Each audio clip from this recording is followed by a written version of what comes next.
Olá, meus amigos, que a paz do Senhor esteja conosco. É com alegria imensa que estamos aqui mais uma vez para a nossa palestra semanal. Somos do Núcleo Espírita Aldeia de Luz, na Aldeia da Serra, e apresentamos nesta noite nosso muito querido companheiro Francisco Gabilão. Ele vai falar de um assunto que com certeza nos interessa a todos. É sobre os laços de família. Vai comentar tudo aquilo que passamos em nossos lares, com toda certeza. E vai trazer, assim, muito conforto nas suas explanações dentro da doutrina dos espíritos. Então vamos envolvê-lo em muito carinho, muito amor e aguardar tudo aquilo que ele tem para nos contar. Que Jesus permaneça em nossos corações. Fiquemos todos com Deus. Olá, irmãs, irmãos, companheiros e amigos. É um prazer estar com vocês aqui novamente, apesar da distância pela via virtual, mas aproximados pelo coração e em espírito, através dos bons fluidos que emanam de vocês e que nós também pretendemos emanar. E hoje nós vamos analisar uma questão chamada laços de família, à luz da doutrina espírita, assunto profundo, assunto que parece corriqueiro, porém ele é de uma atualidade incrível e de interesse com certeza geral. Eu convido inicialmente a nós ouvirmos a pequena leitura que vamos fazer de um capítulo do livro Começar de Novo, de um psicólogo norte-americano lá da Califórnia, chamado Leonardo Felder. E esse capítulo trata da melhoria, da tentativa de melhoria das relações estremecidas com os membros difíceis da família. E ele abre com uma citação de uma outra psicóloga chamada Marilyn Ferguson, que ela disse, enquanto não vivemos em paz com aqueles que nos estão próximos, não conseguiremos lidar com grandes problemas como a paz mundial. Muito apropriado.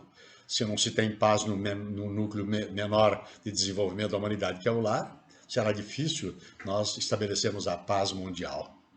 E o Leonardo formula, na verdade, a seguinte questão. Se nós perguntarmos para a maioria das pessoas, para a grande parte das pessoas, se amam os parentes mais próximos, com certeza a resposta geral será sim, é claro. Aí diz ele, mas se nós mudarmos o teor da pergunta e perguntarmos, mas vocês gostam mesmo de cada um dos membros mais próximos da família? E ele diz, aí a coisa fica ruim. Por quê?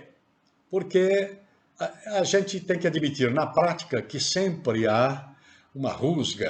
Todas as pessoas têm lá um problema de contradição, um problema de relacionamento com os parentes mais próximos. Pode ser um pai, uma mãe, um filho, uma filha, um irmão, uma irmã, um sogro, uma sogra, um cunhado, um padrasto, uma madrasta, uma nora, um genro. E daí é que o relacionamento, efetivamente, a roda pega por aí.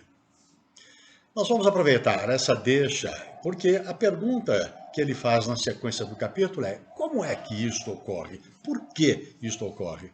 E nós vamos enveredar por essa brecha que ele deixou para nós, em primeiro lugar, adaptarmos para uma situação que eu considero real, efetiva, embora seja uma hipótese. Aqui nós vamos formular uma figura, nós vamos figurar um dramazinho. Nós vamos encostar o nosso ouvido na janela de uma casa comum, dessas que mora a família, o pai, mãe e os filhos ali vivenciando em conjunto. E supondo que eles estejam todos juntos, nós vamos ouvir uma voz assim, mais ou menos adolescente, dizendo: Mano, onde será que eu fui arranjar um pai tão careta? pais, os dois tão caretas, pobres, ignorantes, onde será que eu fui arranjar? E a gente ouvirá a voz ou feminina ou masculina de dizer: que foi que será que eu fiz para ter filhos tão mal agradecidos, tão mal educados, tão problemáticos? E a outra voz, na continuidade, dirá o seguinte: a quem será que saiu esse inútil? Ele é tão diferente dos irmãos. E os jovens, uma voz jovem dirá o seguinte: não adianta reclamar de mim. Eu não pedi para nascer. Vejam só. Vocês vão ter que me engolir. Ah, e entre os cônjuges a gente ouve lá uma voz masculina: como será que eu fui me casar com um traste desse? Uma escrava da vassoura, limpando aqui, limpa ali, não senta aqui, não joga ali, não fuma dentro de casa, não entra com os pés cheios de barro. E imediatamente o contraponto de uma voz feminina: onde será que eu fui achar um beberrão como este, que não sai do bar, se aposentou com 48 anos, precocemente, trabalhou bastante, mas se aposentou com 48 anos, jovem ainda, não sai do bar, não sai daquele dominó e volta aqui a altas horas, aí meio briaco. Essa é uma situação hipotética, mas eu pergunto a todos nós. A gente já não viu esse tipo de coisa? Será que a gente já até não participou de alguma coisa desse tipo aí? O que se percebe, queridos amigos, é que por essas posturas das criaturas, a impressão que dá é que as criaturas todas acham que as relações familiares se estabeleceram por acaso, nesta encarnação pura e simplesmente. Que é uma obra do acaso. Muitos até entendem que Deus foi arbitrário, tendencioso para colocá-los aí frente a frente com criaturas desse tipo aí. E outros se colocam como vítimas eternas. Será que Deus me esqueceu? Fica me permitindo que eu me imiscua em assuntos tão graves assim, de um relacionamento tão complexo? Alguns vão até muito longe. Ah, esse desgosto todo é derivado, essa amargura é toda ela derivada lá atrás, lá do pecado original. Nossa Senhora, isso é buscar lá nas religiões da antiguidade a culpa por alguma coisa que você não cometeu e que alguém fez, na verdade. Uma alegoria, uma verdadeira alegoria. Mas se não é nada disso, se a situação não é essa, se a resposta, a indignação daquele Leonardo, ela ainda é latente e não tem resposta, então, como é que a gente vai equacionar essa história dessas desavenças no meio familiar e obter as respostas que as criaturas buscam tanto para estabelecer um critério de avaliação para esse vivenciamento familiar? O Espiritismo, gente, não é mística, nem dogmática, e muito menos é uma ciência de adivinhação. Ele manda, ele nos orienta a raciocinar, para observar exatamente para poder analisar as consequências, explicar as consequências. Se nós conhecermos as causas, fica mais fácil de nós detectarmos as consequências. Ele ajuda, o Espiritismo ajuda na compreensão ou na solução que depende da compreensão das criaturas do problema. Daí é que não se pode falar em acaso, porque acaso quer dizer sem causa. É não causa, vem de causa. Então é sem causa. E tem um princípio geral que é filosófico e é também científico e, portanto, é espírita também. Não há efeito sem causa. Não há.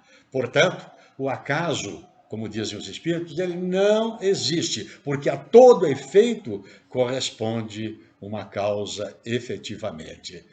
Nós ouvimos muito de os doutrinadores e até mesmo da espiritualidade que a família é um instituto de origem divina e que ela existe exatamente para propiciar o burilamento das criaturas. Vamos ver como é que ela, então, como é que isso ocorre? Gente, a família, vamos usar da racionalidade, a família é composta de indivíduos. Cada espírito é uma individualidade que ocupa um corpo físico transitório, mas ele é uma criatura imortal. E ele é criado pelo Criador, pela causa primária de todas as coisas, para evoluir para todo sempre. Os pais não criam o espírito dos filhos, eles criam através, na verdade, da lei de reprodução e de evolução, eles fazem gerar o corpo fisiológico que ele vai ocupar para propiciar a evolução. E eles evoluem, nós, espíritos, evoluímos através de experiências multimilenárias chamadas de reencarnações, que são vidas sucessivas de aperfeiçoamento para que a gente vá, ao mesmo tempo, vivenciando expiações, que são problemas de causas do passado, e provas, que querem dizer livre associação de situações para o futuro. E a critério de cada um e de acordo com o estágio de desenvolvimento de cada um. Na verdade, a vida, então, propicia, cada existência, cada reencarnação, propicia que sejam juntados, que sejam unidas, criaturas afins. Que tipo de afinidade? As afinidades relativamente derivadas dos afetos, dos desafetos, dos amigos e dos inimigos. Ou seja, em função das tendências, dos caracteres, dos interesses e dos objetivos de cada um. O passado fala muito, sem dúvida nenhuma, ele fala muito com relação à postura de cada criatura. E o Espiritismo nos ensina, com justa razão, usando da lógica, ele com justa razão nos ensina que as causas do relacionamento, os males do relacionamento familiar, têm dupla origem. Tem origem de causas imediatas, portanto, de hoje, da própria existência, dessa existência que é vivenciada, e dependem do comportamento das pessoas que geram as desavenças. Por exemplo, aquela esposa obcecada por limpeza, que, na verdade, se deixa perder por futilidades da vida do dia a dia, cria, na verdade, um conflito para as criaturas. E o marido, ciumento, narcisista, egoísta e, às vezes, até viciado em determinadas coisas, provoca esse desajuste dentro do lar.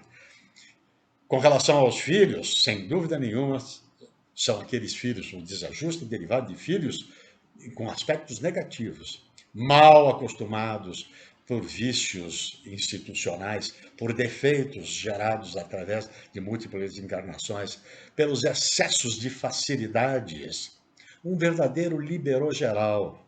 Não é isso que está ocorrendo numa grande parcela da humanidade? Isso tudo vai gerar aquele teatro, aquela casa que nós fomos ouvir pela janela lá de conflitos. Pais reclamando de filhos, filhos reclamando de pais, cônjuges reclamando um dos outros. E, portanto, todas essas situações são derivadas de livre-arbítrio, de livre decisão do comportamento das criaturas na própria encarnação, na própria vivência, derivada, inclusive, do exercício do livre-arbítrio dele. É isso mesmo. Livre-arbítrio é, como diz o nosso querido Emmanuel, é a capacidade que tem a criatura de fazer o que bem entende. Claro que assumindo as responsabilidades, as consequências dos seus atos de bem e de mal. Então, as criaturas, ao usar o livre-arbítrio, cometem essas barbaridades todas e gera, então, as desarmonias familiares derivadas de causas atuais, de causas momentâneas, causas de hoje, causas chamadas pelos espíritos de imediatas. Mas existem outras causas, às vezes inexplicáveis, como, por exemplo, o que o nosso Leonardo falou lá. As criaturas às vezes nem se conhecem, mas já não gostam uma das outras. Já tem um senso lá de conflito até visual, mesmo sem saber quem é a outra pessoa, ou se sabe, gera esse conflito todo. Isso são males de antes, são causas consideradas pelos espíritos como remotas, ou seja, são de encarnações anteriores. Lá no livro Nosso Lar, o nosso querido André Luiz, lá no finalzinho, ele fala, mas ele usa uma expressão, sem a gente precisar contar o capítulo dele, ele usa uma expressão dizendo o seguinte: essas atitudes da criatura são derivadas do mundo das causas. Olha que frase incrível que ele usou, efetivamente. É a relação de causa e de efeito. O efeito são esses males de desentendimento, de discórdia estabelecido no lar. E, dentro desses daí, relativos ao nosso passado, nós vamos ousar não falar, ler literalmente um pedacinho de um capítulo aqui do livro chamado Leis de Amor, que são perguntas formuladas por companheiros nossos da Federação Espírita de São Paulo, lá nos anos de 1950 e tantos, e poucos, para o Emmanuel, através do Chico. E as perguntas foram formuladas e nós vamos ver juntos aqui, por exemplo. Vejam esta pergunta. O que foram, em vidas anteriores, os pais despóticos? Sabe quem é o pai despótico? Você está pensando que vai aonde? Você vai ter que estudar, você vai ter que fazer, vai ter que ser engenheiro, médico, arquiteto, advogado, tal, não respeitando nada, nem o interesse, nem o que é que as criaturas estão querendo ser. O que foram, em vidas anteriores, os pais despóticos? Olha o Emmanuel o que responde. Em primeiro lugar, uma advertência. Todas as questões que nós vamos ler, as respostas do Emmanuel são muitas vezes, quase sempre, às vezes, por vezes, tal. Portanto, não é nada categórico, são questões pontuais. Então ele diz, quase sempre, os pais despóticos de hoje são aqueles filhos do passado em cuja mente inoculamos o egoísmo e a intolerância. Viram? Viu só? Filhos nossos anteriores, em que a gente inoculou, na verdade, o egoísmo e a intolerância, hoje vem, na verdade, com o pai e acaba destilando aquela temática de vida anterior, aquela problemática de vida anterior. Outra pergunta, e o filho rebelde?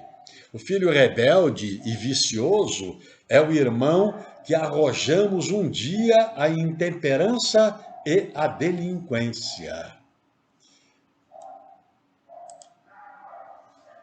Muito bem. E vem agora a filha. E a filha desatinada, aquela desregrada, né? A filha detida nos desregramentos do coração é a jovem que, num outro tempo, possivelmente induzimos ao desequilíbrio e à crueldade. Tratamos super mal, isso fica marcado e para as outras encarnações vão se refletir. E aí sobra para o marido. A pergunta, e o marido desleal? O marido ingrato e desleal, em muitas circunstâncias, é o mesmo esposo do pretérito que precipitamos na deserção, ou seja, abandonamos com os próprios exemplos menos felizes. Ou seja, nós traímos essa criatura e, de repente, ele vem para a encarnação como nosso marido, e aí é a mulher falando, na verdade, como um marido, e aí o marido desleal. E aí vem para a esposa também. E a esposa desorientada? A companheira desorientada, que nos amarga o sentimento, é a mulher que menosprezamos em outra época, obrigando-a, muitas vezes, a resvalar no poço da loucura. Aliás, eu gostaria de lembrar que no livro Vida e Sexo, do nosso querido Emmanuel, lá existe, inclusive, uma análise, quando perguntam para o Emmanuel, ou levantam a questão, levantam no dia a dia para o Emmanuel e ele analisa relativamente a se deve ser incentivado a separação. Lá fala-se o divórcio, mas a separação de uma maneira geral, né? E ele diz o seguinte, a separação acaba sendo uma dádiva uma dádiva, uma solução, uma porta de saída, quando? Para evitar o homicídio, o suicídio e a loucura, que foi o que acabou sendo falado aqui na orientação da esposa desorientada. Então, gente, meus queridos irmãos, aí é que a gente volta a falar o seguinte, então, não existe acaso, a causa está lá para trás, na verdade, não é isso? Muito lá para trás mesmo. Então, vamos voltar a dizer, se são reunidos os afins, juntados os afins, é por isso que ele é de ordem divina, porque ele consegue fazer com que criaturas individuais, são espíritos em evolução, e que conseguem ir cada um espiando o seu passado e assumindo provas para a sua existência. E, portanto, afetos e desafetos, amigos e inimigos acabam se reunindo. Não é por outra razão que lá no Evangelho segundo o Espiritismo, no capítulo 14, tem um item chamado a parentela espiritual e a parentela corporal, e lá diz o seguinte: não são os da consanguinidade os verdadeiros laços de família, e sim os da simpatia e da comunhão de ideias, os quais prendem os espíritos antes, durante e depois das suas encarnações. Muito claro mesmo. Significa que a gente tem, então, a relação de causa e efeito, ou seja, causa lá atrás, o efeito durante a encarnação, e ainda pode se estabelecer como prova para esta ou para o futuro das criaturas. Então, como é que se estabelece, na verdade, essa relação? A maioria das expiações e provas vivenciadas junto a outros espíritos são criaturas também em evolução. E daí geram entre essas criaturas as chamadas empatias. Empatia é gênero do qual simpatia e antipatia são espécies. As simpatias são as afeições recíprocas e as uniões difíceis ou antipáticas são efetivamente para reajuste, sem dúvida nenhuma. E a partir desse raciocínio, nós podemos estabelecer e procurar no Livro dos Espíritos o item no livro dos Espíritos, da terceira parte, no capítulo 7, tem lá um item 3 chamado Laços de Família. E vejam só o que é estabelecido lá. Os liames sociais são necessários ao progresso, e os laços de família resumem os liames sociais. Eis porque eles constituem uma lei natural. Portanto, está dentro da lei natural o estabelecimento das leis, dos laços sociais para desenvolvimento das criaturas. Nós somos criaturas gregárias, por isso que vivenciamos juntos, criaturas que precisam, inclusive, se associar umas às outras para poder produzir evolução. Nós sempre ouvimos dizer, e é uma verdade até científica, de que uma criatura isolada, integralmente fechada num compartimento durante toda a vida, não tem nenhum tipo de evolução, nada, porque ela não tem a conexão com o mundo material, com a vivência com outras criaturas. E aí, no Livro dos Espíritos, há uma complementação muito interessante. Deus quis que os homens, assim, dessa maneira, aprendessem a amar-se como irmãos. É a lição de fraternidade, exatamente por esse sentido da lei natural, chamada lei social, que é o reajuste que as criaturas se permitem a juntos efetuarem a sua evolução. A reencarnação, gente, é a figura-chave, é a lição de ouro, é a compreensão exata, efetiva, lógica da existência da possibilidade de reajuste. Não seria possível jamais haver reajuste e também não seria inteligível que houvesse repulsa entre as criaturas se elas fossem criadas, geradas, como nos foi ensinado no passado, e ainda há quem sustente até hoje isso, criadas ao mesmo tempo pelo Criador, ainda que admitindo que seja o Criador, e é efetivo isso, é bom, não é mal, não, é adequado, é lógico também, dar a origem de criação de simplicidade, de compreensão e ignorância de saber, como dizem os espíritos, mas não é compreensível que o Criador tenha criado alma e espírito, alma ou espírito e o corpo ao mesmo tempo no ato da concepção. Se fosse assim, a evolução seria praticamente perdida. Só se realizaria uma pequena evolução, até incompreensível, meia obscura, numa determinada encarnação para durar 80, 90 e até 100 anos aí para nada. E depois morrer e perder-se tudo, absolutamente tudo. Nesse diapasão, nesse entendimento, é que a reencarnação explica efetivamente, nos dá a relação clara e precisa de que a evolução, desde a simplicidade da criação, passando por diversas etapas de conhecimento, até estagiando em reinos inferiores, estagiando o nosso espírito nos reinos inferiores, mineral, vegetal, animal inferior, para chegar no estágio nosso, e nós vamos para o futuro, vamos para o estágio da angelitude. Está longe, ainda está bastante longe, mas nós iremos ainda. Em que a evolução se reproduzirá constantemente. Então, meus caros, podemos concluir que as famílias se reúnem por 3 caminhos que caracterizam a utilidade do exercício de uma vivência comum.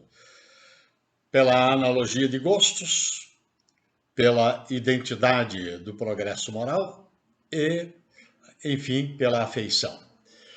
Pela analogia de gosto, são os caracteres, os desejos, os objetivos, os compromissos assumidos em outras encarnações, às vezes compromissos de criaturas que se reúnem para recepcionar uma outra criatura que está precisando de amparo para a modificação estrutural espiritual dela, de erros de outras encarnações para os acertos nessa daqui. E, portanto, essa união de caracteres, de necessidades de reajustes, estabelecem um elo da reunião familiar. A identidade de progresso moral é, sem dúvida nenhuma, além do progresso intelectual, o progresso moral é uma determinante do exercício do progresso sucessivo e constante através das reencarnações. Não foi por outra razão que os espíritos adotaram como paradigma do progresso moral, do progresso ético, os ensinamentos de Jesus. Quando Kardec perguntou qual era o espírito da mais alta elevação moral e espiritual que veio ao nosso convívio, ao nosso planeta, a resposta foi Jesus, ponto. É isso aí. Então, o progresso moral é o objetivo, é a bandeira a ser perseguida pelas encarnações para a evolução. E a família é um dos institutos que propicia essa reunião nesse sentido. E a afeição é simplesmente o amor. O amor não é uma metáfora, não é uma simbologia, não é um sonho, uma divagação. O amor é efetivamente a liberação do interesse em se associar às outras criaturas por sentimento fraterno de envolvimento. Isso se dá através da burilação do pensamento na mente do ser espiritual, que emite fluidos que são matéria, na verdade. O pensamento é uma matéria altamente essenciada que provoca um campo de força que envolve as criaturas objeto da nossa emissão do senso de amor, de fraternidade, de carinho pelas outras criaturas. E, portanto, efetivamente, vamos repisar de que a família é efetivamente de origem divina, porquanto nela, na estruturação dela, se aplicam a lei de sociedade são os liames necessários ao desenvolvimento do progresso das criaturas, porque somos seres gregários, já dissemos, em que a vivência comum é que permite a evolução das criaturas.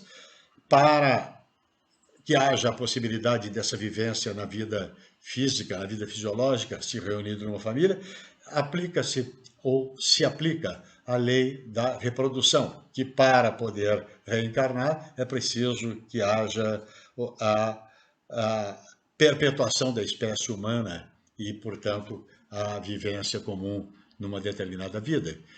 Se aplica a lei do progresso, que é para fazer tudo isso, para fazer evoluir o progresso de todas as criaturas, e, por fim, a lei do amor, que é a fraternidade, estabelece a solidariedade espiritual e a elevação moral dos espíritos. Gostaríamos de voltar ao livro Leis de Amor, porque não é só coisa ruim lá, não só as esposas, o esposo desleal, a esposa desorientada, os filhos rebeldes, filha desatinada, não. Foi perguntado, na verdade, também, e os parentes abnegados? E olha a resposta, na verdade, do nosso querido Emmanuel. Os parentes abnegados, em que nos escoramos, são os amigos de outras eras, com os quais já construímos os sólidos alicerces da amizade e do entendimento, propiciando-nos o reconforto da segurança recíproca. E lá mais adiante, em vista de tudo isso, que nos cabe fazer ante os parentes? E aí o Emmanuel diz, diante dos parentes e dos companheiros de jornada, consagremo-nos à felicidade de todos e façamos o melhor ao nosso alcance, a benefício de cada um. Para fecho, gostaríamos de trazer uma poesia de Maria Dolores, através da psicografia do Chico Xavier, chamado Família e Vida. Diz a poesia, família é o ponto de encontro que a vida em si nos oferta para a conta viva e certa de que se tem a fazer. Às vezes indica empresas de amor, renúncia e talento, de outras é o pagamento de débitos a vencer. No lar ressurgem afetos, dedicações incontidas, riquezas em luz de outras vidas no tempo a se recompor. Mas também dentro de casa é que o ódio de outras eras abre feridas austeras, reconduzindo ao amor. Vemos pais largando os filhos com desprezo e indiferença, e os filhos em turba imensa combatendo os próprios pais, parentes contra parentes, lembrando aversões em brasa, unidos na mesma casa sob direitos iguais. Se sofrimento em família é o quadro em que te renovas, tolera farpas e provas, aceitando-as tais quais são. Não fujas, suporta e avança, seja tolerância onde vás, segurança pede paz e a paz é a luz do perdão. Fiquemos todos nessa luz e fiquem com Deus. Obrigado.